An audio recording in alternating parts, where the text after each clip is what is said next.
Mga kaibigan, handa na ba kayong marinig ang isang kwentong magpapakilabot sa inyong mga balahibo? Sa episode na ito, pag-uusapan natin ang nakakatakot na karanasan ni Kuya Lito sa isang kubo sa gitna ng palayan kung saan sinubukan niyang hamunin ng isang diwata. Para patunayan na hindi sila duwag, nagpasya sina Kuya Lito at Kuya Pido na matulog sa kubong binabantayan ng diwata. Ngunit matapos magbiro si Kuya Lito at kunin ang rebulto ng Birhen Maria, nagsimula nang magpakita ang mga hindi maipaliwanag na pangyayari. Ano nga ba ang nangyari kay Kuya Lito at Kuya Pido? Pakinggan ang buong kwento at alamin ang kanilang nakakatakot na karanasan. May naalala lang akong kwento na nangyari sa pinsan kong si Kuya Lito. Matagal na itong nangyari, noong mga teenagers pa lang si Kuya Lito. Sabi ni Kuya Lito, may mga kabataan daw sa barangay nila noon na tinatawag silang duwag ng pinsan niyang si Kuya Pido. Ang totoo ay si Kuya Pido lang ang tinutukoy ng mga kabataan na duwag. Nadamay lang si Kuya Lito dahil magkasama sila noon. Mahilig daw kasi si Kuya Pido sa mga kwentong kababalaghan, samantalang si Kuya Lito naman ay hindi naniniwala sa mga ganong bagay. Kaya para mapatunayan na hindi sila duwag, ay nagpasya ang dalawa na matulog sa kubo na nasa gitna ng palayan. Ayon sa mga matatanda, ay binabantayan daw ng isang diwata ang kubo na yon, kaya walang nagtatangkang matulog doon. Pagdating daw nila Kuya Lito sa kubo, ay nagbiro siya ng, "Hoy diwata, papasok kami sa kubo mo. Kung ayaw mo, ay lumabas ka at paalisin mo kami." Natawa raw si Kuya Lito sa sinabi niya, pero si Kuya Pido ay natakot at nagmakaawa na umuwi na lang sila. Pero nagmatigas si Kuya Lito at pumasok sa kubo. May maliit na altar sa kubo at may nakapatong na maliit na rebulto ng Birhen Maria. Kinuha raw ni Kuya Lito yung rebulto at sinabi na kukunin ko ito at iuuwi sa amin. Biglang naging napakatahimik ng paligid. Ramdam daw ni Kuya Lito na may nagmamasid sa kanila. Si Kuya Pido ay nanginginig na sa takot at nagmamakaawa na umuwi na sila. Pero si Kuya Lito ay nagmatigas pa rin.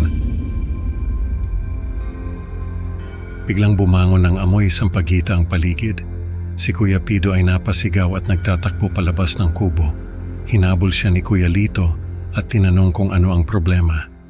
Sabi raw ni Kuya Pido ay may babaeng lumabas mula sa puno ng balete at papalapit sa kanila.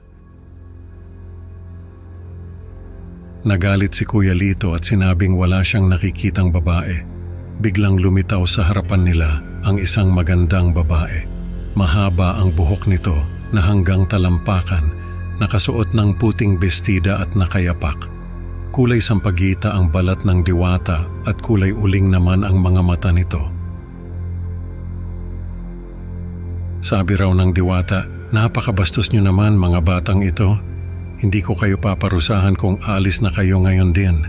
Pero yung rebulto ay ibalik nyo sa altar." Nagalit si Kuya Lito at sinabing, "Hindi mo ba kami narinig? Wala kaming nakikitang diwata, imahinasyon mo lang yan, Pido."